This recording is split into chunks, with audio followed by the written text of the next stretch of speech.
कुरुक्षेत्र की रणभूमि में जहां चारों ओर शंखनाद, अस्त्र शस्त्र और युद्ध की तैयारी थी, वहीं एक योद्धा अपने धनुष को छोड़कर रथ में बैठ गया।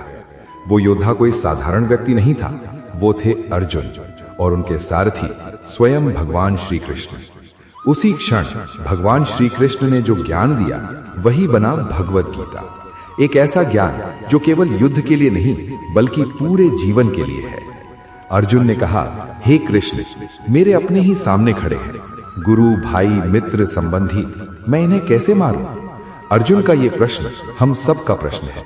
जब जीवन में निर्णय लेना हो और मन डर से भर जाए तो हम भी अर्जुन बन जाते हैं। गीता कहती है, भ्रम मन में होता है, धर्म आत्मा में। श्री कृष्ण कहते हैं, न आत्मा जन्म लेती है न आत्मा मरती है। ये शरीर नश्वर है पर आत्मा अमर है। जिस दिन इंसान ये समझ लेता है कि मैं शरीर नहीं आत्मा हूं, उस दिन मृत्यु का भय समाप्त हो जाता है। गीता सिखाती है, डर शरीर को लगता है, आत्मा को नहीं। गीता का सबसे प्रसिद्ध उपदेश, कर्म करो, फल की चिंता मत करो। आज की दुनिया में हर इंसान पूछता है, मुझे क्या मिलेगा? लेकिन गीता कहती है, तुम्हारा अधिकार कर्म पर है, फल पर नहीं। जब हम बिना लालच के काम करते हैं तब कर्म पूजा बन जाता है। श्री कृष्ण कहते हैं, सुख और दुख, लाभ और हानि, जय और पराजय सब समान है। आज हम सुख में घमंड करते हैं और दुख में टूट जाते हैं। गीता सिखाती है, जो सुख में स्थिर है और दुख में शांत, वही सच्चा योगी है।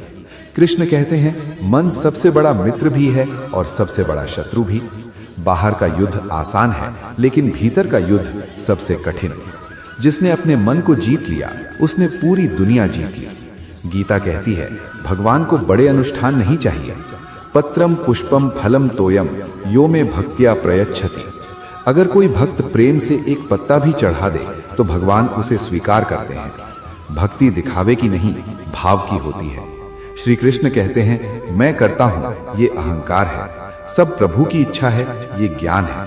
अहंकार इंसान को गिराता है, विनम्रता उसे उठाती है। जिसने अहंकार छोड़ा उसने ईश्वर को पाया। गीता कहती है, जैसे पुराने वस्त्र छोड़कर नए वस्त्र धारण किए जाते हैं, वैसे ही आत्मा पुराने शरीर को छोड़ देती है। मृत्यु अंत नहीं, एक परिवर्तन है। जो इस सत्य को समझ लेता है वो निर्भय हो जाता है। गीता केवल ग्रंथ नहीं, ये जीवन जीने की कला है। कर्म करना सिखाती है, धैर्य रखना सिखाती है, प्रेम और करुणा सिखाती है और सबसे बढ़कर स्वयं को पहचानना सिखाती है। जीवन में कभी दिशा भटक जाओ, मन टूट जाए या निर्णय कठिन लगे तो गीता खोलो, क्योंकि गीता हर युग में सत्य है और हर इंसान के लिए है। अगर आपको ये गीता का ज्ञान अच्छा लगा हो तो वीडियो को लाइक करें, चैनल को सब्सक्राइब करें और इसे शेयर करना ना भूलें। जय श्री कृष्ण। कुरुक्षेत्र की रणभूमि अब भी शांत थी। अर्जुन का मन अब भी प्रश्नों से भरा हुआ था। उसकी आंखों में डर था, हृदय में करुणा थी और हाथ कांप रहे थे। तब अर्जुन ने श्री कृष्ण से कहा, हे माधव, यदि आत्मा अमर है तो फिर ये युद्ध क्यों, ये कर्म क्यों? श्री कृष्ण मुस्कुराए। उनकी वाणी में शांति थी पर शब्दों में ब्रह्मांड का सत्य। उन्होंने कहा, अर्जुन, मनुष्य कर्म किए बिना एक क्षण भी नहीं रह सकता, परंतु जो व्यक्ति कर्म को फल से बांध लेता है वही दुखी होता है। कर्म करना तुम्हारा कर्तव्य है, फल देना मेरा कार्य है। श्री कृष्ण बोले, जो व्यक्ति सफलता में अहंकार नहीं करता और असफलता में टूटता नहीं, वही सच्चा योगी है।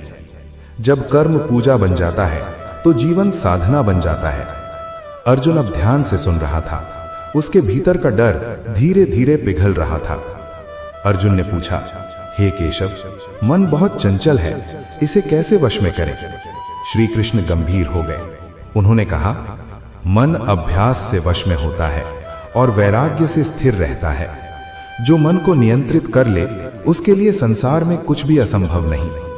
फिर श्री कृष्ण ने कहा, अर्जुन, मुझे पाने के लिए राजा होना आवश्यक नहीं। यदि कोई भक्त प्रेम से एक पत्ता, एक फूल या जल भी अर्पित करता है तो मैं उसे स्वीकार करता हूं। भक्ति में दिखावा नहीं, भाव चाहिए। अब अर्जुन की आंखों में न डर था न भ्रम। उसके भीतर एक नई स्पष्टता जन्म ले चुकी थी। उसने धनुष को फिर से उठाया और कहा, हे कृष्ण, अब मैं समझ गया हूं, मैं अपना कर्तव्य निभाऊंगा।